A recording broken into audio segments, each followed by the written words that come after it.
Hello and good evening, friends, and welcome to another edition of Strictly Sports. I am your host, Anthony Florio, joined as always by good old MF Michael Fletcher. Michael Bullock is here as well, and there's not much left to say, folks. I mean, we got a loaded show. Let's not waste any time. We want to pack in as much as we can, so let's get into our first story of the night, which was the college football playoff national championship game that went down this past Monday night on ESPN from the Hard Rock Stadium in Miami, Florida. It was with Chris Fowler, Kirk Herbstreit, Maria Taylor, and Allison Williams. They were there. And when all was said and done, it was the number one team in all the land, the Alabama Crimson Tide. No trouble with the number 3 Ohio State Buckeyes. They defeated them 52-24. Another national championship for Nick Saban and crew. Mac Jones, 36 out of 45 for 464 yards and 5 touchdowns, no interceptions. Najee Harris, 2 rushing touchdowns, 79 yards. And the Heisman Trophy winner, Devontae Smith, capped off a magical year for him. 215 yards, 3 touchdowns. And the defense didn't really have to do anything. I mean, they only recorded 1 sack, and that was it. But as far as the Ohio State goes, Justin Fields, 194 yards, 1 touchdown, no interceptions. Master Teague had 2 rushing touchdowns to go with 65 yards. Trey Sermon, who was their big star, he got held in check. Only 2 yards, but that was because he suffered an injury. Garrett Wilson had the receiving touchdown. Olave was the leading receiver with 69 yards. Defense didn't do much either. I mean, they only had 1 sack more than Alabama. They recorded 2 sacks, but that was really it. I mean, not too many turnovers. It was all about the offense, but it was Alabama's offense that got it done. And Nick Saban, 7 national championships, which I believe he has more than any other coach in the history of the game, surpassing another Alabama legend, Paul Bear Bryant. This is his 6th with Alabama. The other one came, of course, with LSU in the 2003-2004 seasons. So you have to consider Nick Saban is the GOAT when it comes to the college football coaching. I mean, with all these titles, I mean, I've always considered Alabama to be the New England Patriots of this sport, and because of all the success that they've had. And Nick Saban is definitely a lot like Bill Belichick. After all, he is a Belichick disciple, and it's been a couple of years, but they're back on the throne, as I said on the call Monday night. That's exactly what I said. MF should know. He was right there with me. I mean, for the first time in 3 years, roll Tide roll, as Alabama takes their rightful place back on the throne. So congratulations to Nick Saban and the Alabama Crimson Tide. And what can you say? I mean, it was next victim all year long, and it was definitely one more next victim, and they did it. And what else is there to say? So not much more to say on this. Good old MF Michael Fletcher, come on in. I mean, it was exciting early. But then once Bama turned on those burners, it was next victim all the way. Yeah, it was really it's been Alabama's ammo. What they always do at the very beginning is that they always try to they start out a little slow, just a little slow when they come out of the gate, which they always do. The second and third quarters are really where they start dominating their opponents. And again, as usual, it's status quo. Second quarter, they started to build the lead, build the lead, build the lead. Third quarter, they dropped the hammer on Ohio State, and from there, they coasted all the way to the national title.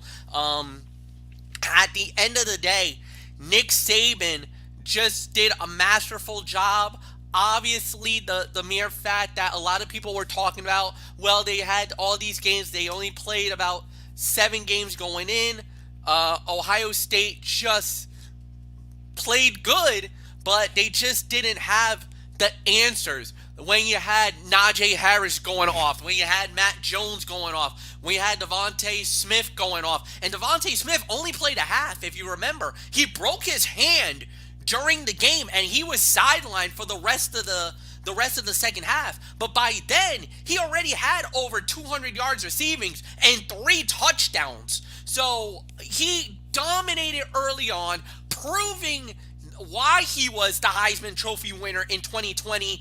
And to any team, Miami Dolphins, if you get him at the number 3 spot, this kid is a monster.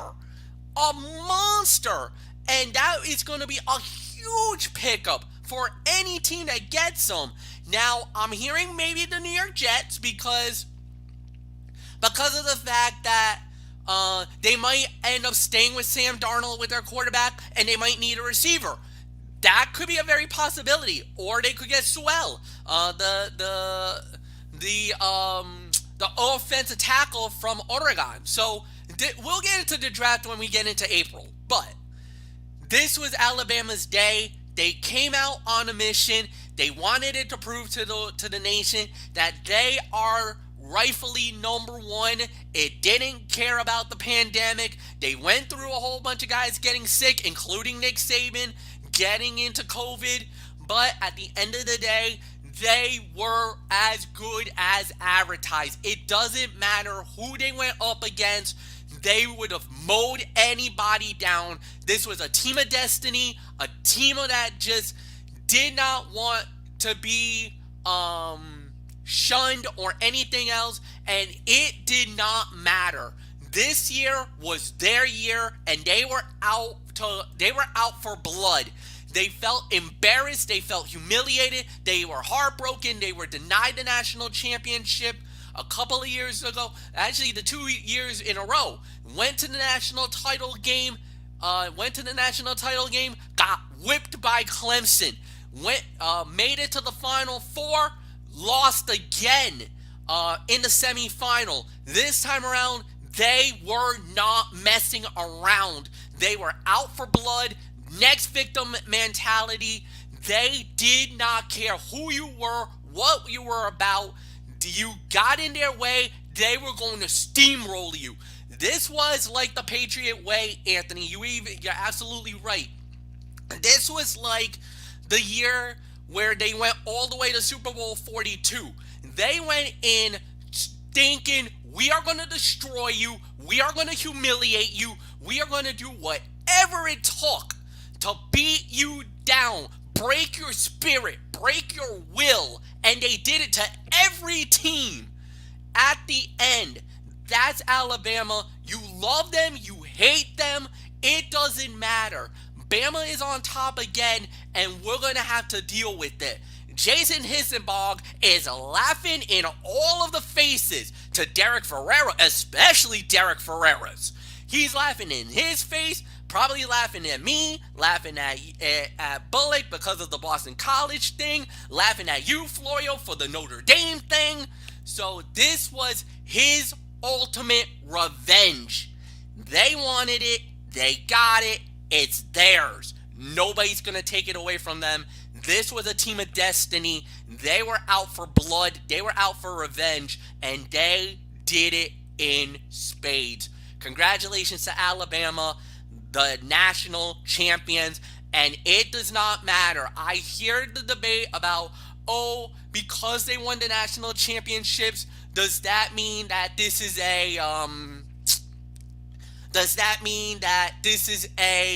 what can you say? Is this like a asterisk type season for them? Do we put an asterisk on Alabama because they won the national championship? Absolutely not. If it was Ohio State, maybe you make the argument for them. But Alabama played all the way through. They played through the hardest and toughest schedule in all of college football. The SEC is no joke. The SEC is by far one of the top conferences in college football, and they had to go through that minefield, and they came out on top. So no, without a doubt, they deserved it. They earned this national championship. Michael Bullock, it's yours. Yeah, I mean, what can you say? I mean, Alabama, I mean, winning another national championship. Yeah, it was close a little early. I watched some of it, and yeah, Ohio State hung around, but once you got to like the second quarter and basically the second half, I mean, they basically just dominated, and it wasn't even close afterwards. And yeah, Devontae Smith, what a first half he had, over 200 yards receiving in the first half and 3 touchdowns. And when the and yeah, he had to leave with injury, but once the league got even bigger, I mean, what was the point of even bringing him back? I mean, the game was already out of reach. I mean, he already proved why he won the Heisman Trophy, and yeah, so yeah, they just definitely dominated this game. I mean, yeah, some of them did get sick during this. I mean, Nick Saban actually tested positive for COVID twice, but he was still on the sideline. And yeah, they went through the entire SEC schedule. I mean, Alabama, I mean, well, when it comes to Ohio State, when they had a shortened schedule, so if they had won it, some people would have said that would have deserved an asterisk, but absolutely not with Alabama. They prove why they are the number one team in the nation, and they showed it on Monday night. So, congratulations to Alabama on another national championship. So, yeah, there's really nothing more to say. Florio, let's move on. Let's move on to some hot stove in Major League Baseball. This is what I've been waiting for, chomping at the bits here for this. Some notable moves, 3 notable moves that I would like to address. First of all, Blake Snell signing with the San Diego Padres. The number 2 move, Francisco Lindor signing with the New York Mets. Well, traded from the Cleveland Indians to the New York Mets. And another one that I think deserves an addressing, the Washington Nationals signing Kyle Schwarber. So those are the big moves. Before I give it to MF, I'd like to just address it really quick. The schematics, if you will, in these trades. Blake Snell going to the Padres. In exchange, the Tampa Bay Rays getting Luis Patino, Cole Wilcox, Blake Hunt, and Francisco Mejia. I don't really have all the details from it as far as the financial arrangements, but that is the blockbuster trade for Blake Snell. Lindor, Francisco Lindor was traded. He was traded by the Cleveland Indians. I should have it here. I should have it up momentarily. All right. Francisco Lindor and Carlos Carrasco traded to the New York Mets for Andres Gimenez, Ahmed Rosario, Josh Wolf, and Isaiah Green. And then from there, the Washington Nationals signing Kyle Schwarber from the Chicago Cubs. And I know that one's got to kill Ward, obviously, because we all know he was one of the big hitters from the Chicago Cubs. So that's really all there is to say on that. So those are the 3 big moves. So with that being said, MF, the Joe Buck of our baseball coverage here. I mean, what these 3 moves? I mean, what do you think? Blake Snell at San Diego, Lindor to the Mets, and Schwarber to the Nats. What do you think? Yeah, well, let's go with one other thing. Also, I believe it was Yu Darvish, actually going to the San Diego Padres as well. So, that was also another thing that also went down. The Padres have gone all in. The Padres is looking for the World Series now because of the fact that they saw what happened a year ago with the Dodgers, and they're thinking, that's it. We're sick and tired of the Dodgers being on top year in and year out. It's time to make the move. We got Manny Machado. We got all this money. We better start spending. What do? Get one of the best young pitchers in the game today with Blake Snell. And I'll openly and honestly say this. If the Tampa Bay Rays would have been a lot more smarter with the way that they were handling Blake Snell, we would probably be talking about the Tampa Bay Rays as World Series champions right now. But because of their major mistakes, their blundering with their pitching staff or with their managerial decisions, it cost them the World Series, and they opened the door for the Dodgers to win it all. Now you got Blake Snell going to the Padres. That's going to become a very vital commodity and a big player for the team.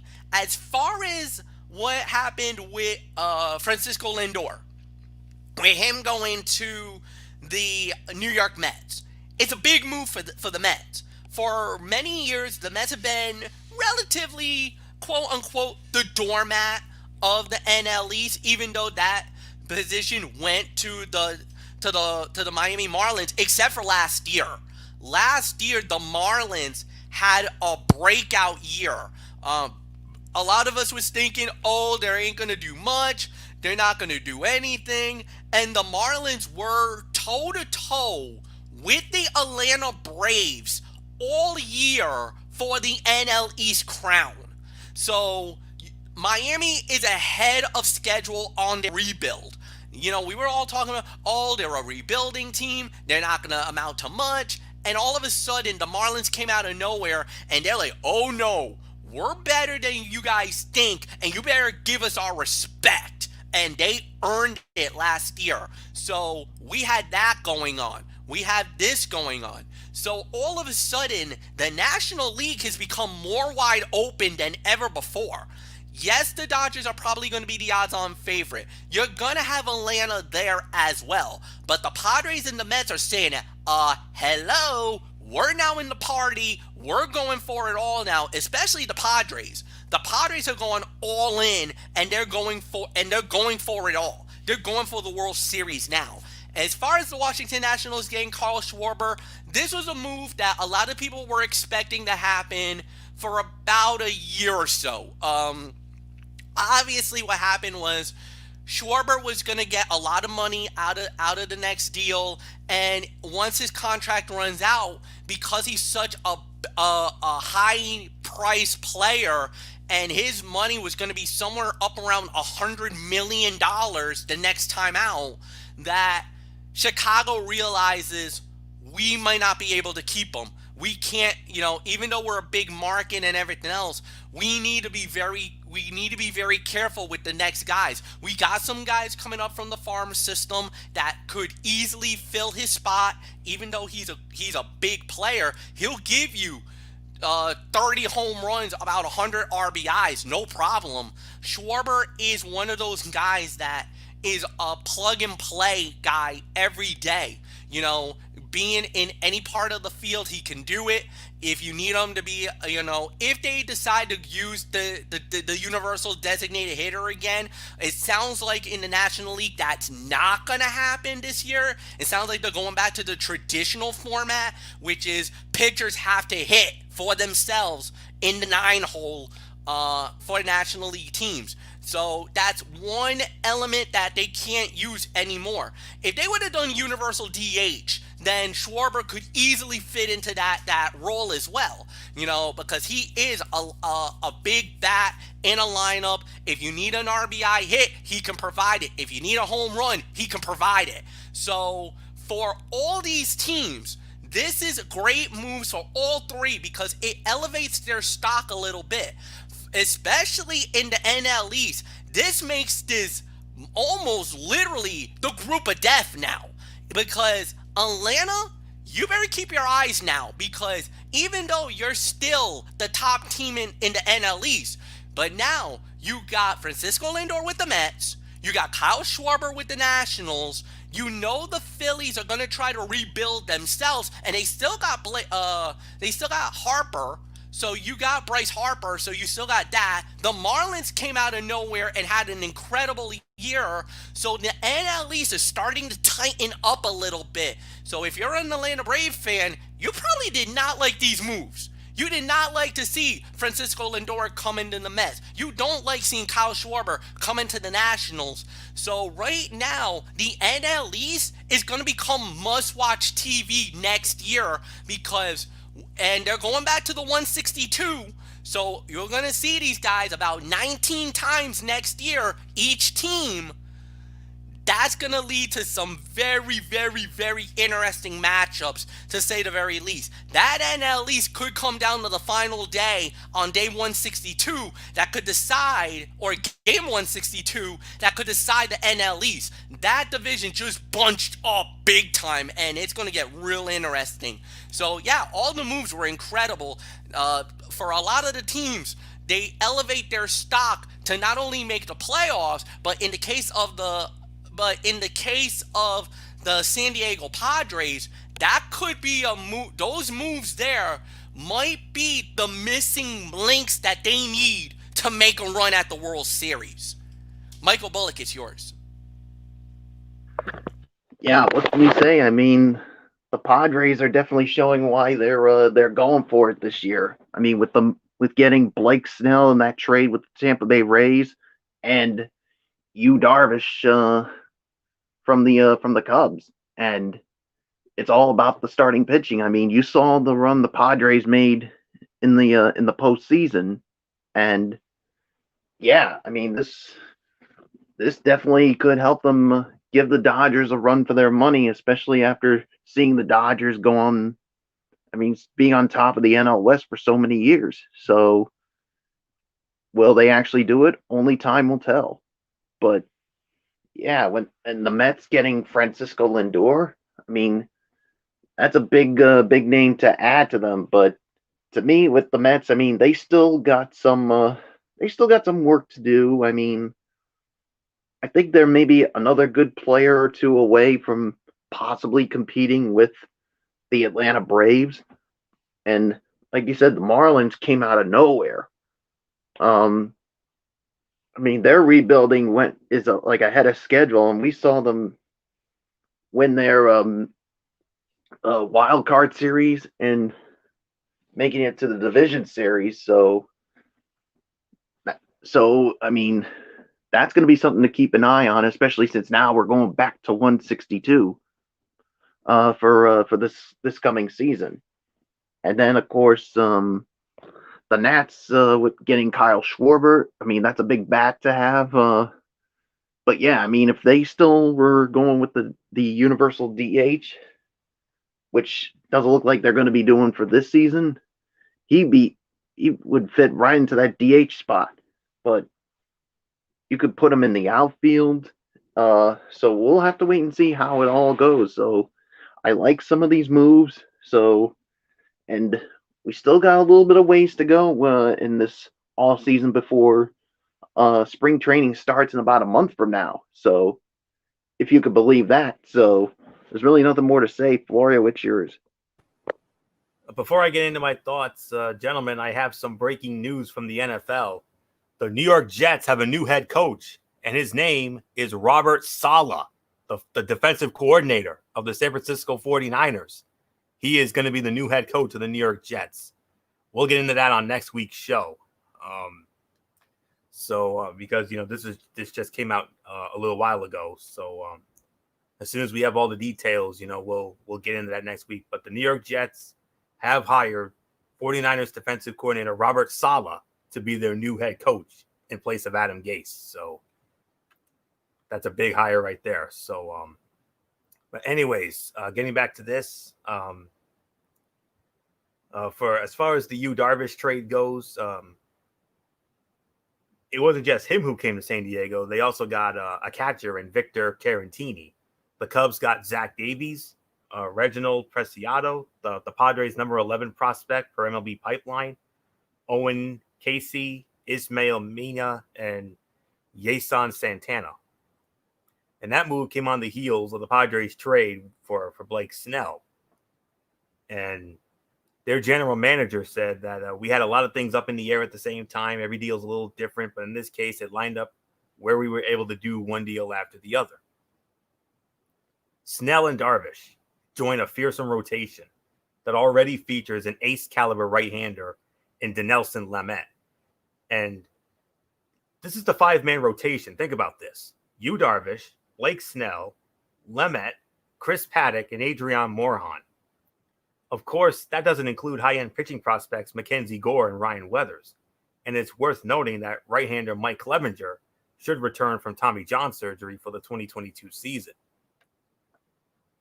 On top of their rotation coup, the Padres also agreed to a deal with Kim on recently, according to a source. The deal is still pending a physical. But taking place in quick succession, those moves offered the latest indication that Preller and the Padres are not content to rest on their laurels. Even in the wake of Clevenger's injury, San Diego seems poised to enter the 2021 season with an upgraded rotation. The 34-year-old Darvish posted a 2.01 ERA last year and finished second in National League Cy Young Award voting. Since the 2019 All-Star break, he's been one of the sport's most dominant arms, and he's been especially effective working with Caratini, who has caught more of Darvish's innings than any other backstop. Snell, the 2018 American League Cy Young Award winner, had a 3.24 ERA in 11 starts last year. He's 28 and coming off a postseason run in which he recorded a 3.03 ERA across 29 2/3 innings, helping lead Tampa Bay to an AL championship. Both pitchers offer plenty of big game experience. They've combined for 14 postseason starts, including 4 in the World Series, and Snell clearly envisions adding that to the total. Pitchers of that caliber never come cheaply, and the Padres parted with plenty of high upside prospects. Luis Patino has been viewed as a long-term rotation piece for years, and he went to Tampa Bay in the Snell deal. In the Darvish trade, San Diego was particularly hesitant to part with Preciado, a toolsy 17-year-old switch-hitting shortstop. But Preciado has yet to play a professional game in his years away from the big leagues, and the Padres saw an opportunity to significantly bolster their current rotation. But at the end of the day, guys, I mean, Preller, after years of clinging to his prospects, he dealt them with abandon this past year, and he was baseball's most active general manager at the trade deadline, and now he's made the biggest splash this winter too. Perhaps that was to be expected with the Padres having emerged as serious contenders. But despite Preller's willingness to deal prospects, it's clear the Padres are not shoving their chips into the middle for 2021. Both Snell and Darvish are under team control through the 2023 season, giving the Padres a lengthy window to make the most of their talents. Snell is owed just north of $40 million over the duration of his contract, while Darvish will make $62 million, and the Cubs will pay $3 million of that contract, according to sources.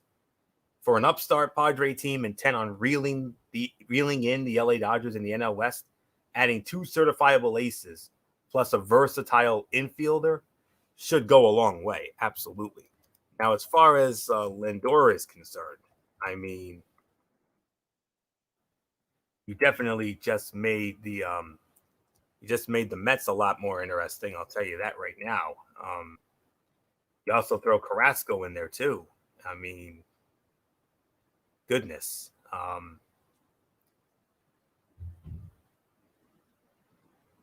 mean, it's a lot. I mean, Sandy Alderson said they didn't come cheaply. And, you dealt Lindor, who will be eligible for free agency after this upcoming season. And before the Mets, landing Lindor is a home run.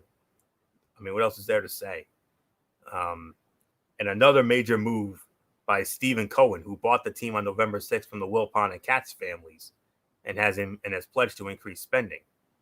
And one of his next big ticket moves figures to be signing Lindor to a long-term deal, something Cleveland couldn't do. Alderson said he hasn't yet had any discussions with Lindor's agent. And this young man, this 27-year-old, he can affect the game with his bat, glove, and legs. 2-time Gold Glove winner, career .285 hitter, averaging 29 homers, 86 RBI, and 21 steals in his 6 years, all with Cleveland. He was also the face of that franchise with an infectious smile and joy for playing that has made him one of Cleveland's most popular athletes. But he's gone now, leaving them without their best player and the team's fans grumbling about owner Paul Dolan. Carlos Carrasco, one of the game's best comeback stories, overcoming leukemia to become one of the AL's steadiest starters. The 33-year-old has an 88-73 career record with a 3.73 ERA. And with an abundance of young pitchers, including Cy Young Award winner Shane Bieber, the Indians were in position to move a player of Carrasco's caliber. He could be replaced, but finding someone to fill Lindor's shoes will be much tougher. Once Cleveland's 2020 pandemic-shortened season ended with a loss to the New York Yankees in that wild card series, it became a matter of when, not if, Lindor would be traded. Cleveland made it known that Lindor was available for the right price. And while it's never easy to trade a generational talent with perhaps his best years still ahead of him, Cleveland's financial situation was never going to make it possible to keep him. Lindor had $6.4 million in prorated pay from a $17.5 million salary last year. Carrasco signed at $12 million in each of the next 2 years, part of a deal that includes a $14 million option for 2023 with a $3 million buyout. The option would become guaranteed if he pitches at least 170 innings in 2022 and is healthy for the 2023 season. And Cohen is hoping to turn around a franchise that has not won a World Series since 1986. So we'll have to wait and see on that. But Cohen's made some significant moves. He kept Marcus Stroman. He signed Trevor May to a 2-year, $15.5 million deal, signed James McCann, and also signed Noah Syndergaard to a 1-year deal. And, sky's the limit. And I'm definitely going to be watching out for them next year. Now, as far as Schwarber, big bat for the Nats, I mean, he agreed to a 1-year deal with about $10 million, and he was non-tendered on December the 3rd, becoming a free agent after six seasons in Chicago, which of course included that legendary World Series championship in 2016. And Schwarber fills 2 needs that GM Mike Rizzo outlined heading into the offseason: a corner outfielder and lost my notes here. Corner outfielder and a power hitter to help protect Juan Soto in the lineup. And unless the DH rule is brought back to the NL this year, it seems likely that Schwarber could start in left field, with Soto sliding to right field, where he saw a bit of time late last year. And he hit .230 with 121 homers and 551 regular season games with Chicago, but he'll be remembered for his performances in the postseason, during which he compiled a .981 OPS in 24 games. He hit .412 in 5 games as the Cubs DH in the World Series in 2016, which Chicago, of course, we all know 1-7 over the Cleveland Indians. And that came after he missed all but 2 games of that regular season and the ensuing playoff rounds because of a knee injury. And this is Mike Rizzo's second significant attempt to boost the Nats lineup after making a trade to acquire Josh Bell, a 2019 NL All-Star from Pittsburgh. And like Schwarber, Bell had a career year in 2019, 37 homers, 116 RBI, 936 OPS. And he slumped this past year, 226 average and a 669 OPS. So that's really all I can say on that. So I love all these moves. I wish all these guys the best of luck. So but not much more to say on this. But now let's get into the big bomb that was dropped in the NBA yesterday that I reported in our Strictly Sports Messenger chat. Blockbuster trade involving James Harden. James Harden is going to the Brooklyn Nets, reuniting with Kevin Durant and also with Kyrie Irving. And the deal will reportedly include a 4th team, the Indiana Pacers. But per multiple reports, the Pacers would acquire Karis LeVert and a future 2nd-round pick from the Rockets in exchange for Victor Oladipo. And I think that's all the schematics of it. Well, here it is. The Nets get James Harden from Houston and a 2024 second-round pick from Cleveland, the Cleveland Cavaliers. The Nets trade Jared Allen and Taurean Prince and rights to Alexander Vezinkov to Cleveland. Karis LeVert, Rodion Kurix, 3 first-round picks in 2022, 24, and 26, and 4 first-round pick swaps in 2021, 23, 25, and 27 to Houston. Houston getting LeVert and Kurux and the 3 first-round picks and the 4 first-round pick swaps. So there you go.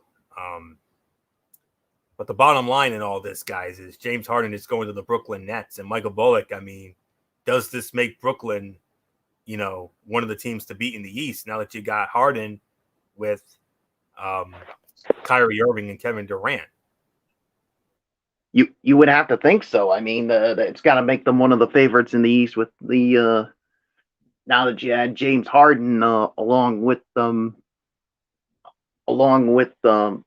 Kevin Durant and Kyrie Irving. But the thing is, guys, and I don't know how you guys feel about it, but James Harden was the one who he forced his way out. He wanted to force his way out of Houston. I mean, with some of the things he's done, I mean, I think, and here's the other thing. I think that that tirade that he went on with that in that press conference pretty much sealed his fate, and that's why Houston finally caved in and said, "All right, we're going to trade him." And now he goes to the Brooklyn Nets. But here's the thing, guys, with the Brooklyn Nets, they may have some problems too, because there were reports out that that Kyrie Irving was the NBA is reviewing a video that Kyrie Irving was maskless at a birthday party, and obviously with this pandemic raging on, that's a big no-no. Obviously, and now I heard today that he is willing to sit out the remainder of the season. So we're just gonna have to wait and see. But I think as of right now, Brooklyn's got some problems, especially with Kyrie Irving. But we'll wait and see how it all occurs. So that's pretty much all I'm going to say on it. So Florio, it's yours. Championships are won primarily through talent, and the Nets now have more of it than any other team in the Eastern Conference. The LA Lakers are the only other team in the NBA that can comfortably say that they have 2 top 10 players. But Brooklyn also has Kyrie Irving. The Lakers have no such third star. If you subscribe to the theory that talent wins out no matter what, the Nets are, at the very least, Eastern Conference favorites. They might be championship favorites too, but there's more work to be done here. If the Nets go into the postseason with this exact roster, they're not going to win the championship. They're too thin and too weak defensively. But they aren't going to go into the postseason with this exact roster. Limited as their options may appear, the Nets could still have as many as 3 arrows left in their roster-building quiver. And despite their embarrassment of offensive riches, Brooklyn needs to do quite a bit with those chips if it plans to round out its roster. At a bare minimum, it needs to find a backup center. Right now, 2019 second-round pick Nick Claxton is second on the depth chart. He's currently injured and has played less than 200 NBA minutes. That center might need to be a strong, starting caliber player. Most metrics to this point have painted DeAndre Jordan as a bench-level player. But similarly, they'll need at least one more forward. That was a need prior to the Harden deal, and it remains one after Brooklyn failed to extract P.J. Tucker in this deal. But based on their present roster construction, the Nets have almost no choice but to use Durant to defend virtually any elite big wing they encounter. Their playoff run will almost certainly include some combination of Jason Tatum, Giannis Antetokounmpo, Jimmy Butler, LeBron James, and Kawhi Leonard. Durant has proven capable of defending those players in the past, and having Irving and Harden limits his offensive burden enough to make it feasible. But his tiring out maybe the best player on the planet defensively really an optimal use of his talent. Throw in some guard depth, and the Nets still have a fair bit of work to do here. And then, of course, there's the matter of redundancy. Golden State was still unstoppable with Durant, Stephen Curry, and Klay Thompson because all 3 functioned so well off the ball. Harden has never been asked to. Irving has never particularly liked to. Does that mean that this trio can't have the same impact on defenses that the Death lineup did? No, of course not. Given Brooklyn's shooting depth, there are scenarios in which this group is even better offensively, but that's not a slam dunk. Harden's usage rate as a Rocket was 33.3%, which would represent the highest figure in NBA history over an entire career. He vaulted above 40% at his peak, and something has to give. All three of these stars are going to have to adjust. Their willingness to do so will determine just how great this offense can be. And to be absolutely clear, it has a chance to be historically great. The most efficient offense in NBA history was last season's Dallas Mavericks. They scored 116 points per 100 possessions. Brooklyn was at 113.4 even before this trade, and that includes games that Irving missed. There will be fit issues, but they don't need to be overwhelming. In very small samples, Harden has regularly topped 40% as a catch-and-shoot three-point shooter. So is Irving. Durant just spent 3 seasons getting his doctorate in off-ball motion at Golden State University. There is a chance that this offense is so overwhelmingly dominant that nothing else matters. But for now, there are too many concerns elsewhere to give Brooklyn a perfect grade or a championship favorite status. We'll have a far better idea of how well they'll fare in the playoffs once the trade deadline passes, and we've seen what additions they can make on the buyout market. So it's a great move. I like the move, but will it lead to any long-term success? That remains to be seen. So not much more to say on this, MF. I mean, I know you're chomping at the bits about this. So you look at this trade, you look at all the schematics here. What stands out most? I mean, obviously, you go at the top, Harden to the Nets. That's a humongous trade, and that's a big move for Brooklyn. That's an all-in move. That's a move that you're basically saying, we're playing for the NBA title this year. We want the title. We feel it. We have the team. Now we're just going to go all in and go for it all. There's no turning back now. You got that. The one other move I gotta say is Oladipo getting traded. He was a big player for Indiana for a number of years, but he was on borrowed time. A couple of years ago, he suffered a big knee injury that ended his season, and he wasn't really himself last year. Yeah, he a couple of years ago, he wasn't really fully healthy back, then decided he was pretty limited once he got back from the bubble and everything else. Had kind of a down year up to this point, didn't really start out really well, and now look at this. So, I mean, with everything that happened, and you're wondering, you're like, oh my God, how's this going to play out? Well, with Brooklyn, we don't know just yet. We're going to have to wait and see. For Houston, they just came off a huge win tonight over the San Antonio Spurs, guys. So maybe getting Harden out of there maybe it was a blessing in disguise. We'll see. But we'll have to wait and see how this plays out. But yeah, this was a big trade, no doubt about it. There's really nothing more to add. So Anthony, it's yours. Yeah, and well, I'll say it like this. Next week on this show, in addition to the AFC and NFC championship game previews, we have 2 coaching carousel stories to address. The first, the breaking news about Robert Saleh going to the Jets.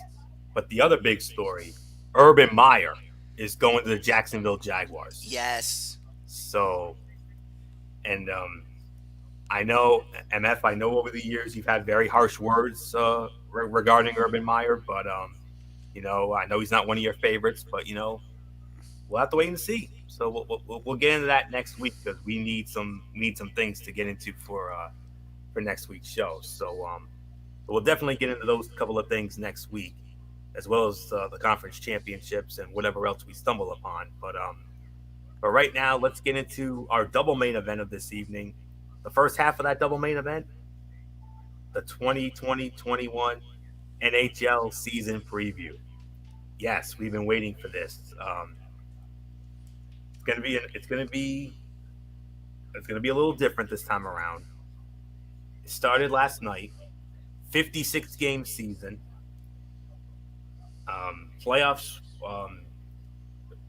The regular season started last night, and it goes up until Mother's Day weekend, or the day before Mother's Day, on Saturday, May the 8th. And then after that, about maybe 3 or 4 days after that, that's when the Stanley Cup playoffs will start. And I believe I read that the latest for a potential Stanley Cup final game 7 would be the 9th of July. So we're going to have some summer hockey again, boys. So we definitely made our summer a lot more fun last year, no doubt about it. But anyways, 4 divisions. We have an Eastern division, we have a Central division, a Western division, and a Canadian division. Mm-hmm. So, with that being said, let's start it off with the East division because this is our division, guys. And in no particular order, 8 teams. There are going to be 8 teams in these divisions, and the top 4 teams of from each division will make the Stanley Cup playoffs. So, in no particular order, the East division is as follows: the Boston Bruins, the Philadelphia Flyers, the New York Islanders, the Washington Capitals, the Pittsburgh Penguins, the New York Rangers, the Buffalo Sabres, and the New Jersey Devils. With a 56-game season approved by the NHL Players Association, this season has begun, and it is exciting to see hockey return after the postseason bubbles. There are several twists. Fans will not be allowed in most venues. Several strict protocols will be in place when teams are on the road, and a taxi squad will be in place if injuries occur.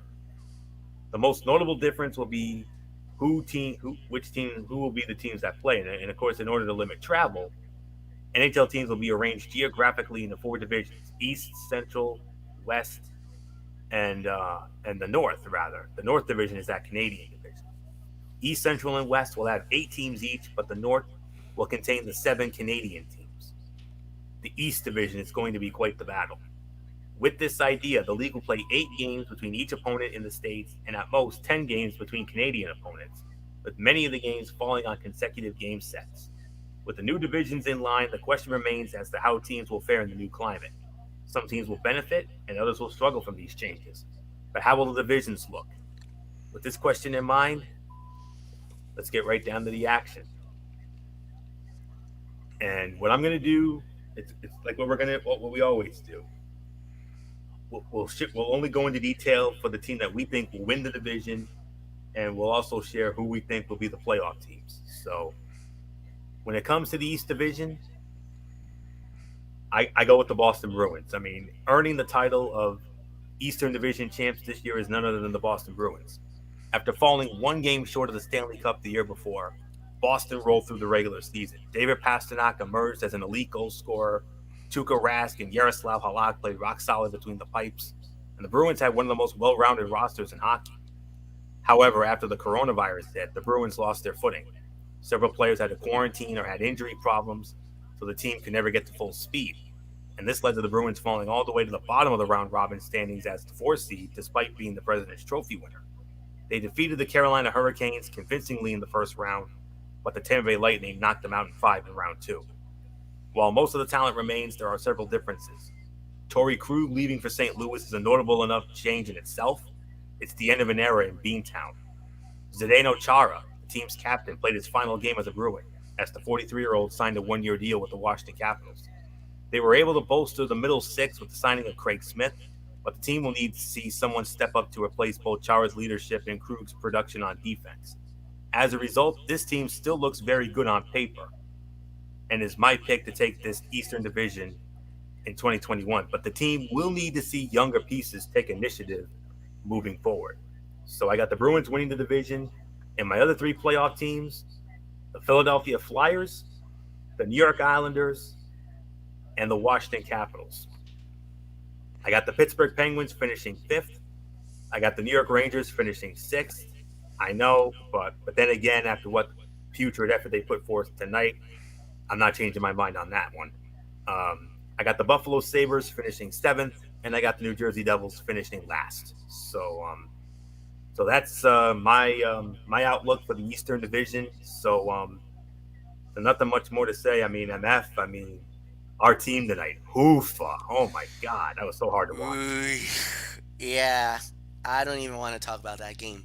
I so don't want to talk about it If right we now. keep playing like that, it's going to be a long year, man. Yeah, that hopefully that was just because it was the first game jitters and we just needed it to get. Hopefully that was just the first game jitters and hopefully we got it out of the system. Hopefully, hopefully that was just opening night jitters and we just we need to bounce back on Saturday. And that's the only thing I gotta say. We'll hopefully they'll bounce back on Saturday. Yeah, because you said it. That was not pretty. Um. Yeah. All right. So I'm gonna say it like this. I'm in an agreement with you. I think the Boston Bruins will win the division. I think they will definitely get it. And I don't have much of an argument with the remaining three that you just said. With the Islanders, the Flyers, and the Capitals going through. So yeah, I think those are your four, and there's really nothing more to add. So Michael Bullock, it's yours. Yeah, I'm with you. I'm with you guys on this one. I mean, yeah, this is I got the Bruins winning the division as well, and yeah, I just don't see how they can not win this division. I mean, yeah, you don't have Zdeno Chara and all that, but look, I mean, you still got Patrice Bergeron, you still got I mean, you still got Tuukka Rask. So yeah, I mean, I still think this is a team that's going to contend and of course win their division. So, and I agree with the other teams that you guys have winning this I mean, being the other four teams. So yeah, I mean, there's really nothing more to add to it. So Florida, let's move on quickly. All right, the Central Division.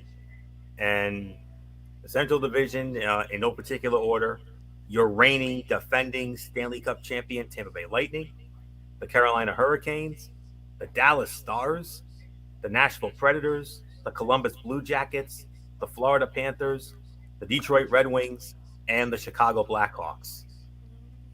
All right, Doc, who do you like in this division? Oh, this is gonna be well. Okay, let me just say it like this: Tampa wins division, no questions asked. Carolina goes through. Dallas goes through. Now this is where the fight begins. Columbus and Nashville. This is where the fight begins. Florida out, Detroit out, Chicago out. Those three I got already out. It's either gonna be Nashville or Columbus. And this is where it goes. It could go either way. I'm gonna give it to Nashville. I think Nashville sneaks in, but they're gonna be the number 4. I got I got Tampa winning the division. I got Dallas in second. I got Carolina third. And I think Nashville will eke out and just do enough to beat Columbus to hold them out of the playoffs. So those are my 4 to get in. Give me Tampa, give me Dallas, give me Carolina, and Nashville gets 4. But I would not be surprised if the Columbus Blue Jackets sneak in. So Nashville and Columbus will be fighting for the final spot, but Carolina, Dallas, and Tampa will be easy ins for me. Michael Bullock, it's yours. Yeah, I got Tampa winning that division as well. And yeah, I got Carolina also making it into the playoffs. I got Nashville as well. And I'm gonna go with the Florida Panthers just barely getting in. So yeah, that's those are my top 4. Columbus will be out. So will Detroit and in Chicago. So yeah, those are my 4 that I'm also saying that's gonna make it from the Central Division. So Florio, it is yours. Make it unanimous. I got Tampa as well. I mean, after suffering a humiliating defeat in 2019's playoffs, they got to a sluggish start last year. John Cooper was on the hot seat as head coach, but the team was able to rebound to the number 2 seed in the Atlantic when the season stopped. However, when the season resumed, the team embarked on a tremendous playoff run. They finished second in the seeding games, avenged the Blue Jackets for their defeat last year, knocked off the Boston Bruins, and ended the New York Islanders' miracle run to make it back to the final. After facing the Dallas Stars, the team was able to keep pace and get to the top of the hockey world in 6 games. In the offseason, the Bulls faced an unprecedented cap crunch. Several big names, including Anthony Cirelli, Eric Cernak, and Mikhail Sergachev, were all restricted free agents, and the Lightning had several expensive contracts. The team was able to lock up all 3 to bridge contracts, but it came at the expense of Nikita Kucherov going to LTIR and the departure of Cedric Paquette and Braden Coburn. Most of the depth pieces from that run remain, including Pat Maroon and Luke Shen.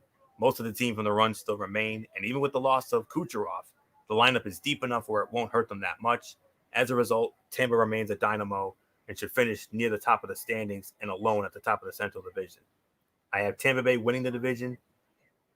I'm gonna slightly disagree. I'm gonna say the Carolina Hurricanes finished second, Dallas Stars third, Nashville Predators fourth, Columbus Blue Jackets fifth, Florida Panthers sixth, Detroit Red Wings seventh, and sorry, Matt Ward, Chicago Blackhawks eighth. Sorry. So not much more to say on that. Let's get into the Western Division and just give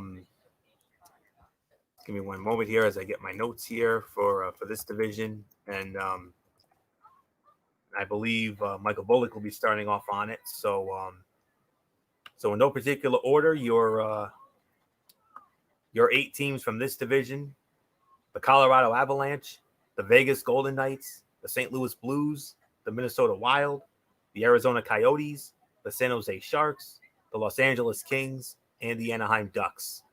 So, Michael Bullock, who do you like in the West Division? Yeah, from the West Division, obviously, I got to go with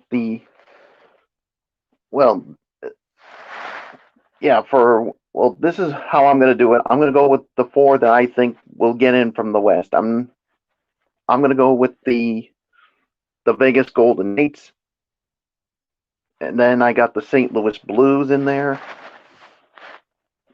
Man, this is tough with some of the other ones. You can also, this is a tough one here because there's so many good teams from this West. I mean, Vegas and St. Louis is no doubters. As far as the other 2 I see getting in there, man, this is a tough one here, guys. I mean, this is tough for me.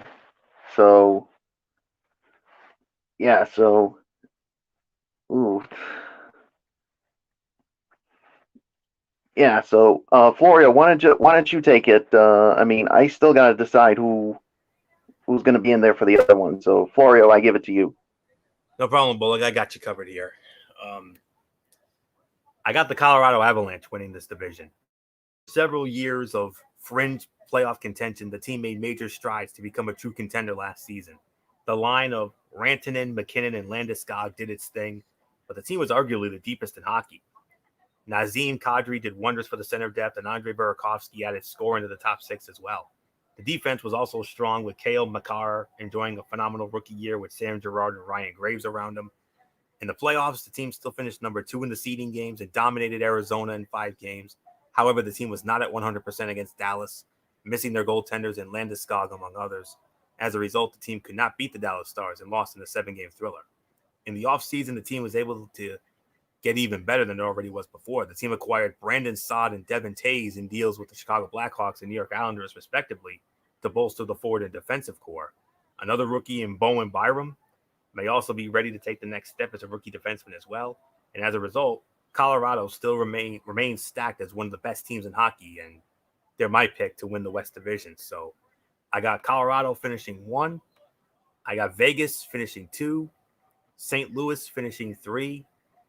Minnesota 4. Those are my 4 to get in. Arizona Coyotes 5. San Jose Sharks 6th. Los Angeles Kings 7th. And Anaheim Ducks last. So So that's how I see it playing out in the West. So MF, Doc, I mean, oh boy, this is a tough one to call. Just like that Eastern Division. Yeah, this is definitely tough to call, but I'm kind of almost in agreement with you, Anthony. As far as who I think is gonna make it through, obviously I got St. Louis. Obviously I'm gonna get Vegas. I'm gonna get Colorado. Even though Colorado did not look good last night, but I think they're gonna rebound. And I actually got Minnesota sneaking in as well. But I actually got Colorado winning it all. So I got Colorado winning the division. So I got Colorado, St. Louis, Vegas, and Minnesota as my top four. So let's go into the division that I know you're going to have a very vested interest in, Florio, because yeah. for the first time ever, Oh yeah. it's all Canadian. The North Division. Let's go. Yeah, but before I do, Bullock, have you made up your mind yet about the West Division after hearing MF and I? Yeah, I'm with you guys on the West Division for those four to get in. So, yeah, let's just get to the Canadian Division. All right. And in the Canadian Division, in no particular order, you have the Toronto Maple Leafs, the Edmonton Oilers, the Vancouver Canucks, the Montreal Canadiens, the Calgary Flames, the Winnipeg Jets, and the Ottawa Senators. I'm going with Toronto to win this division. Last year was a disappointment for the Leafs, yes. After making some tweaks to the roster, including adding Barry and Alex Kerfoot, the team had high expectations once again. However, the team was highly suspect in November, and head coach Mike Babcock was shown the door. Sheldon Keefe came in and got better results out of an underachieving squad, but the team wasn't quite among the elite teams of the NHL. When play resumed, Toronto was the favorite against the Columbus Blue Jackets in the qualifiers. However, the team faltered in several clutch situations, including a 3-goal collapse in Game 3 and Game 5 shutouts, and Toronto's season ended in an upset to Columbus. While the team was in hot water in the postseason, Toronto may have gotten a bit of a culture shock for the locker room. Although the team did trade Kasperi Kapanen and Andreas Johansson and Eos Barry in free agency, the team got tougher at forward. Joining the team are Wayne Simmons and Joe Thornton. They joined the team as veteran forwards along with Jimmy Vesey and Joey Anderson. Coming in to help bolster the blue line are Brody and Zach Bogosian, and Aaron Dell joins the Leafs to be the backup goalie. Another young prospect and 19-year-old Nick Robertson, who got experience in the postseason, will look to be a young piece for them to add to the offense as well. And as a result, Toronto may not have as much skill as years past, but the leadership is noticeably better than before. And with these changes, the Leafs may have found a new identity, and it could be for the best when it comes to this division. So I've got Toronto winning this division. I got the Edmonton Oilers finishing second, the Vancouver Canucks finishing third, Montreal comes in fourth. I got Calgary finishing fifth, Winnipeg finishing sixth, and I got Ottawa finishing last. So that's my take on our Canadian North Division. So Doc, what do you say? Yeah, this is gonna be fun. Historic, unbelievable. I actually cannot believe this is happening, man. This is gonna be wild. But I'm in somewhat of an agreement with you. Toronto, Winnipeg, Vancouver. I'm not sure about Montreal though. I feel like Edmonton's gonna sneak. I don't know. I feel like I'm gonna say Montreal for now, but I'm not holding out. I'm not holding out to say that Edmonton's gonna get in, and even Calgary. I gotta keep a close eye on them as well. I think there's 6 out of 7 teams who has a legit shot of making top 4. So, man, this is gonna be tough. I mean, I'm gonna say Toronto, Winnipeg, Montreal, and Vancouver. I got Calgary and Edmonton in like 5-6, but either one of those teams could get in. Ottawa's dead last. Bullock, it's yours.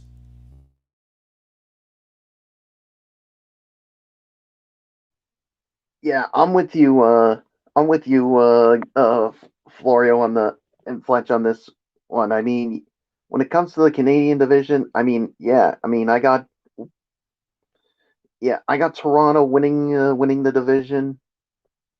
I got Vancouver. I got Montreal.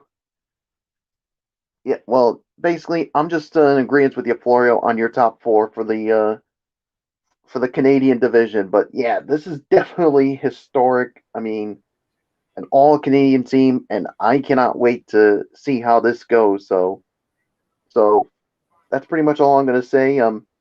Actually, I'm gonna head out, guys. But before I go, Florio, do you want me to give you my quick picks for the divisional round? Yes, please. All right. Well, first let me get it up. Well, I got it all for you here, Bullock. I'll save Oh, you a trip so we can get you out of here. I actually have it right here. Oh, you do? Okay. Yeah. For the Saturday portion, with the Rams and the Packers, I got Green Bay winning this one. I mean, as much as I want to go with the Rams, the injuries for the Rams, especially with Aaron Donald, I just don't know how it's going to hold up. So I got the Packers winning this one, and I know you're interested to hear what I got to say about the about this game on Saturday night. Oh yeah. The Ravens and the Bills. Well, you're gonna love what I'm about to say to you, Florio. You going with them? I'm going with your Buffalo Bills to win the game and advance to the AFC Championship game. Yes, I mean, sir. I'm just impressed with the way I see them right now. Josh Allen continues to show why he continues to get better and better every day. And remember what I said to you, Florio, when I picked them to win the division. The key for Josh Allen is to cut down on the mistakes, and he's done that, and he's proven why he was worth that draft pick. Mm-hmm. So that's who I'm going with. And as far as the Sunday portion, with starting off with the Browns and the Chiefs, I'm gonna go with the Kansas City Chiefs in this one. I was impressed with how the Browns played, but the thing is, you're going to Arrowhead. You got the defending champs there. It's Pat Mahomes and the Chiefs all the way. And as far as the Buccaneers and the Saints, ooh, that's a toss up here, but I gotta go with the Saints here. I mean, they are at home, and yeah, so I got the Saints winning this one. So, all right, you guys take it from here, and I'll see you guys Friday night. Will we have a SmackDown chat there, Bullock? Yep. All right. So I'll talk to you then. All right. Bye for now, guys. Okay. Bye for now, Bullock. Have a good one. We'll see you tomorrow. All right.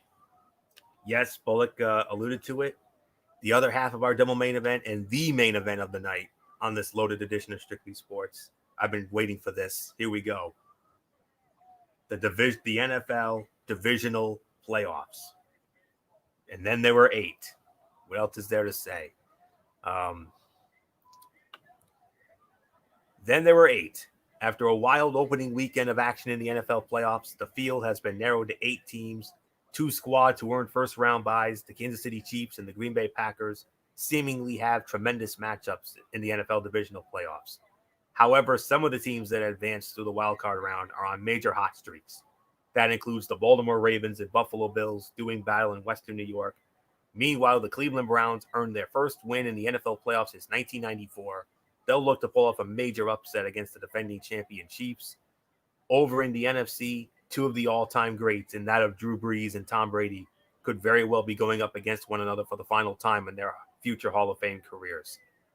It's in this that we look at the divisional round of the NFL playoffs and give you our game-by-game predictions for each of these great matchups.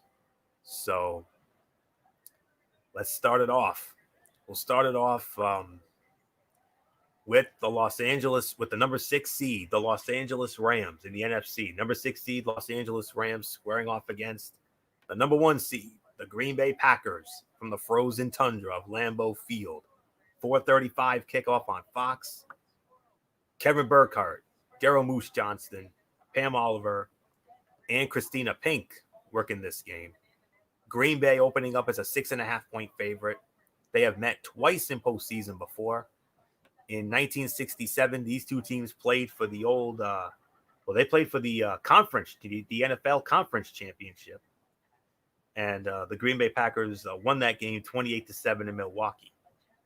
The other meeting was in January of 2002 in the NFC Divisional Playoff. The then St. Louis Rams, no trouble with the Green Bay Packers in 01, 45-17 beatdown in the Edward Jones Dome. So not much more to say on this. So I think I have all the schematics out of the way. MF, I believe we start with you on this. So MF, Los Angeles Rams, Green Bay Packers kicking off divisional playoff weekend at the Frozen Tundra. Who's going to the NFC Championship game first? Oh boy. I gotta go with Green Bay. I gotta say Green Bay. I just feel like they're the more complete team. I really think they're gonna win the game, and I just don't think there's anything else to add. So, Anthony, I'm gonna call it. Green Bay Packers advancing to the NFC Championship game. Yeah, Rams quarterback Jared Goff will be another week removed from the broken thumb he suffered late in the regular season. Given that he completed a mere 9 of 19 passes during an ugly win last weekend against the Seahawks, that qualifies as some good news for LA. Unfortunately, taking on the Packers at Lambeau Field offers a completely different test for the struggling quarterback. How is he going to react to the bitter cold of the Wisconsin winter?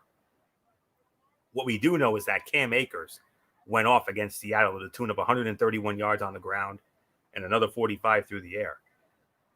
Coupled with the Rams' stingy defense, this is the one way Sean McVay and company can keep the game close. Remember, Green Bay yielded an average of 4.5 yards a rush during the regular season. It's an Achilles heel. As for the Packers offense, it might be a bit more difficult to move the ball now that left tackle David Bakhtiari is out with a torn ACL. The good news, Aaron Donald is unlikely to line up against his replacement too often in this one. That should help out likely NFL MVP Aaron Rodgers after a week of rest. All he did at home during the regular season was throw 23 touchdowns against 2 interceptions, while leading the Packers to an average of 31.6 points. As for the Rams, they yielded an average of 24.8 points on the road compared to 12.3 at home during the regular year. This should be the difference as the NFL playoffs go through Lambeau Field. I agree, MF. I'm going with Green Bay to win as well. 27-17, that's my final. So not much more to say. Let's move on to the other half of that Saturday schedule, and this is the Tony and Mikey game of the week right here. What a beauty this one's going to be. From the AFC, the number 5 seed, the Baltimore Ravens, squaring off against the number 2 seed, the Buffalo Bills, from Bills Stadium in Orchard Park, New York. 8:15 p.m. kickoff over on NBC. The Sunday Night Football crew, Al Michaels, Chris Collinsworth, Michelle Tafoya. They will be on the call for that one. Buffalo opening up as a 2.5-point favorite. First ever postseason meeting. These two teams have never met in the postseason. They have met, I believe, 9 times in the regular season, and Baltimore leads that 6-3. And the Ravens have won each of the last 3 meetings against Buffalo, including in Buffalo last season, 24-17, their first ever win in Buffalo.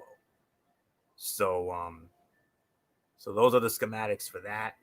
So, oh man, talk about a matchup of 2 of the top all-around quarterbacks in the NFL with a spot in the AFC Championship game on the line. It's going to be an absolute blast to see reigning league MVP Lamar Jackson go up against a signal caller in Josh Allen, who I believe should finish in the top 3 in voting this coming February. Allen was absolutely dynamite throughout the regular season. However, the Bills star picked it up big time during the final 6 games and during last week's win over the Indianapolis Colts in the playoffs. This 7-game span has seen Allen compile north of 2,200 total yards with 22 total touchdowns against 3 interceptions, leading the Bills to an average of 38 points a game.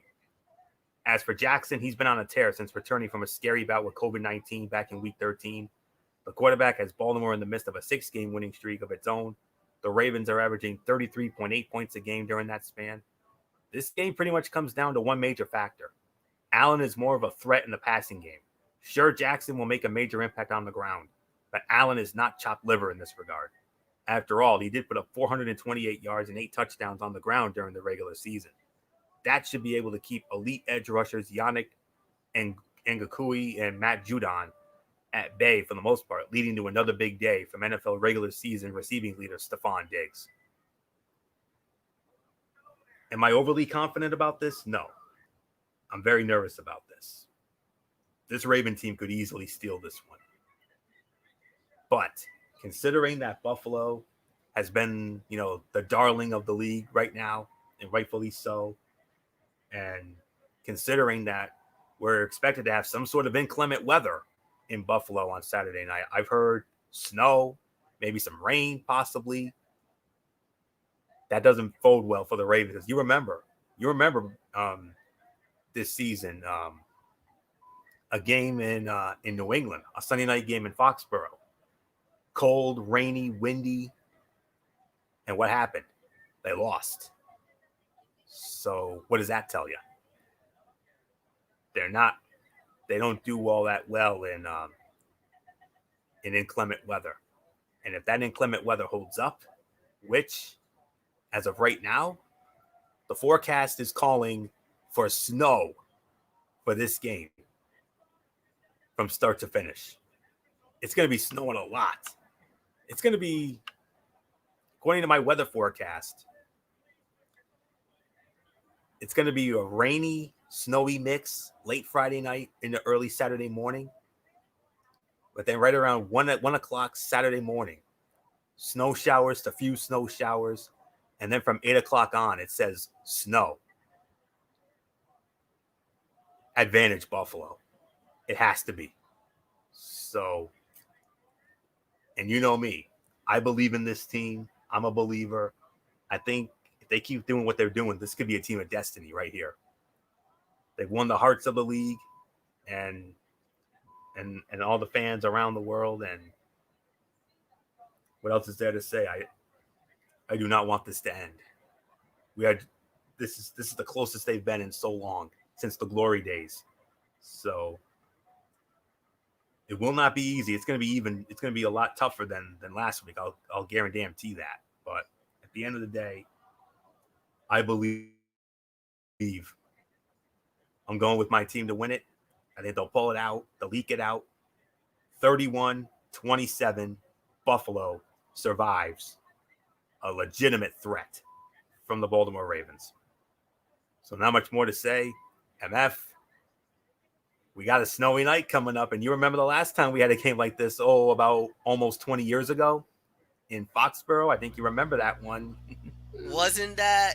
Oh my God! Yes, the Raider game, Raiders and Patriots at the old Foxborough Stadium. You could be looking at the same. You could be looking at that same weather. It's calling for snow for a lot of the day. Oh my goodness! If that happens, well, this time it's you being the lead commentator, not me. So, that's right. I forgot to do my little thing here. You are the Phil Simms to my Jim Nance, after all. So do that thing I like. Hello, friends. Well, it's all right. It's all right. No problem. It's gonna be a good game, no doubt about it. It's gonna be interesting. But the thing is, the one thing that Baltimore has an advantage on is that they can establish a run attack. That's the one thing that I think Buffalo is kind of worried about. Is that, all right, you can't run through the air, but Baltimore beats you on the ground. They run the football, and they run pretty effectively. They kind of went, look, what happened in Tennessee was that they ran it on the Titans, and the Titans had no answer for it. It didn't matter what Lamar Jackson did. He was running it at will. Gus Edwards was running at will. J.K. Dobbins running at will. And that's exactly what they need to do against Buffalo. Buffalo will beat you through the air. Buffalo will throw the ball deep. Can they run the football? That's the problem that they're going to have. And if it's inclement weather and bad weather that they said, can Buffalo handle the elements? We don't know about Buffalo. Yes, Buffalo's at home. Yes, they've been cold weather. Yes, they have. Have they ever played in snow? Has Josh Allen ever played in snow? I don't think so. I don't ever remember Buffalo playing in a snow game. This might be the first time. So they might have the same problems as Baltimore does. So, yes, I'm going to go with Buffalo to win. but I'm not convinced about that victory. Florio, it's yours. Yeah, I mean, you heard me. I mean, I'm nervous. I'm petrified about this one. I really am. I think out of all the teams I would have been with, Baltimore was not the team Buffalo should have saw. If it was, I don't know, if it would have been Tennessee, I still like your chances. If it was Pittsburgh, you guys already beat them earlier. Mhm. You got the worst team possible. I know. Because you got a surging Ravens team right now that hasn't lost. So No, they're just as hot. they're just as hot as Buffalo. Now, we could have made an argument for either game, but I'm very curious, MF. What was it that drew you to this game, other than Cleveland and KC? Not that I'm complaining. I mean, this is a great matchup. I think because of the fact it was that element, the offense of the Ravens. How are they going to handle against Buffalo's D, and vice versa? You know the Ravens defense has always been notorious for being ball hawks, to getting after the quarterback. And Josh Allen is without a doubt one of the premier quarterbacks. This is a major test for Josh Allen.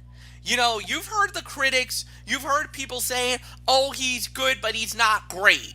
This is the moment that he could become an elite quarterback. You know, you're going up against the best defense in the NFL with the Ravens. So that's what I had interested. And I just didn't feel like KC and Cleveland was going to be that good of a matchup. I'm sorry, I don't. Fair enough. Fair enough. And speaking of that Cleveland Kansas City game, that is up next here on our divisional playoff preview as we move on to the Sunday portion of it. This game will take place on Sunday afternoon at a kickoff time of 3:05 p.m. Eastern time. It'll be from the AFC, the number 6 seed, the Cleveland Browns, squaring off against the number 1 seed, your reigning defending Super Bowl champion Kansas City Chiefs, Arrowhead Stadium, Kansas City, Missouri, on CBS. Hello, friends. Jim Nance, Tony Romo, Tracy Wolfson, Evan Washburn, Jay Feely. That's a loaded lineup. And Kansas City, the biggest favorite of the weekend, they're opening up as 10-point favorites. And just like with Baltimore and Buffalo, they have not met in postseason. This will be their first ever postseason meeting. Chiefs have won 3 in a row in this series. Cleveland has not won at Arrowhead since 2009. So let's get that out of the way. So not much more to say. MF, Cleveland, Kansas City. We both have Buffalo going to the AFC Championship game. Who's joining them?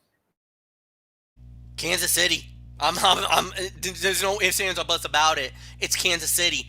Patrick Mahomes is gonna throw like crazy. They're gonna have a running attack, and on top of that, I just don't know if Cleveland can hang. You know what they did to Pittsburgh was shocking. I think nobody saw that coming.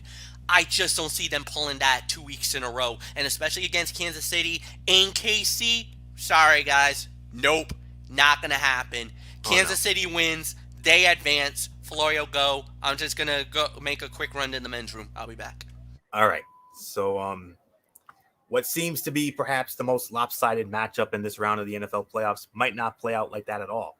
Despite being 10-point favorites, the defending champion Chiefs took part in a ton of close games before resting their starters in Week 17.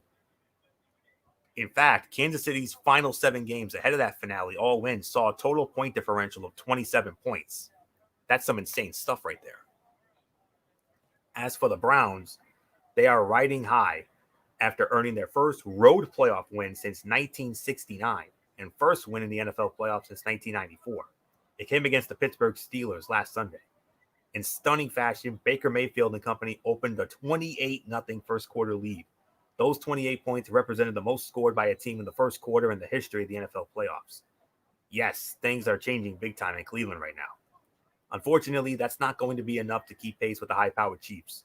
2 of the team's top 3 corners missed last week's game due to COVID-19 protocols.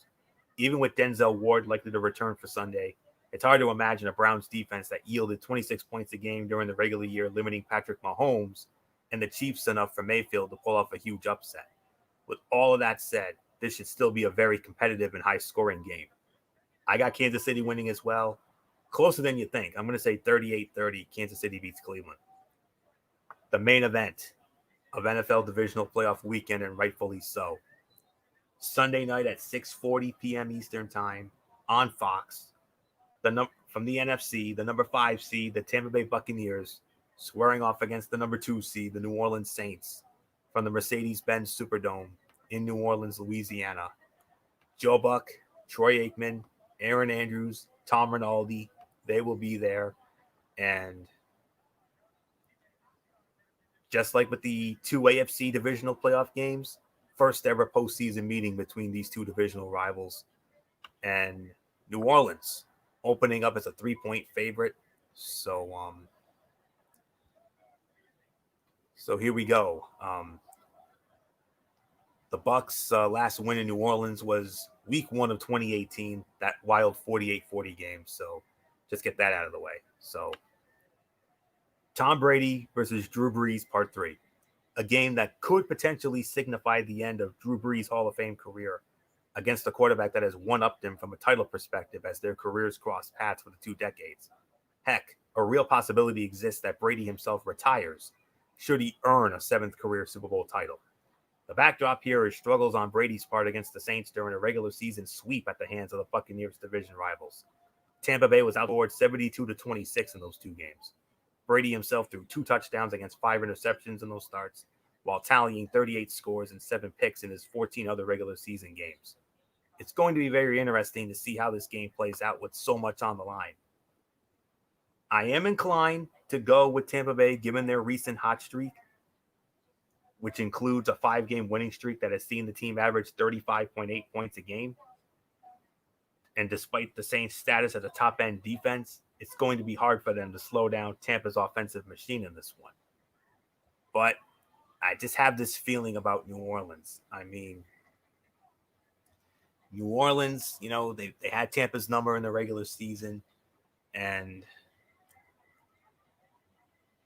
considering all the heartbreak that this team has suffered in each of the last 3 years, with the Minneapolis Miracle in 2018, getting robbed in the most controversial call/no call in NFL history in that NFC Championship game against the Rams, and then another heartbreaking loss to Minnesota in overtime in the wild card last year. I got this hunch that New Orleans is due, but if Tampa were to win, I would not at all be surprised given how well they've played over the last month or so. So I am going to go with New Orleans, but I'm not overly confident about it, even though they're in the dome. So I'm going to go 34-27. I think New Orleans will eke it out, but MF, I would not at all be surprised if Tampa were to steal one in the dome. Oh, without a doubt. There's no doubt about it.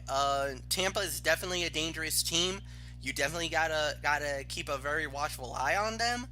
But I'm with you, Florio. I gotta go with New Orleans to win. I just think that they're just a better team. I think that they're more superior. I think they're ready for the moment. And I'm not as worried as some of the others guys are. So no, I'm totally inclined on this one as well. New Orleans Saints wins the game and advances to the NFC Championship game where they'll face off against Green Bay next week. So, Florio, that's it. Let's put a bow on it.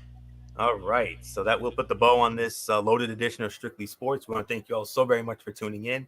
We'll be back with you tomorrow night. MF will be with you. He'll be the host, as we will have the Cerebral Smack Talk, Friday Night SmackDown review, and then MF and I are going to preview the Impact Wrestling Hard to Kill pay-per-view that goes down on Saturday night. And then Monday night, it'll, pending a good show, provided it's a good show, we will have Ridiculously Raw, Monday Night Raw, and the Impact and my Tony's Take, but the Impact Wrestling Hard to Kill pay-per-view. MF and I will review that. And then Wednesday Night Mayhem, AEW, NXT. This program next week. with the coaching carousel in the NFL, as well as the preview of the NFC and AFC championship games. And anything else we stumble upon, we'll bring that to you. But that's all we have for now. And then Cerebral Smack Talk again after that. So that's it. So until tomorrow night for Cerebral Smack Talk, Anthony Florio here, signing off for my elite panel. Good old MF Michael Fletcher, Michael Bullock, and his spirit, Didi Woodson, and Derek Ferrera, always and forever. You know the routine, everybody. Thumbs up. Talk to you later. Yeah, what a Fortune 4 style. Bye for now, my friends. God bless. Be good to each other. Have a blessed Friday, and until tomorrow night for the Cerebral Smack Talk, keep it watching Strictly Sports right here on the Tone 25 on YouTube and StreamYard.com. For everybody who's been a part of this one, for now, Anthony Florio, so long. Bye, everybody. Bye.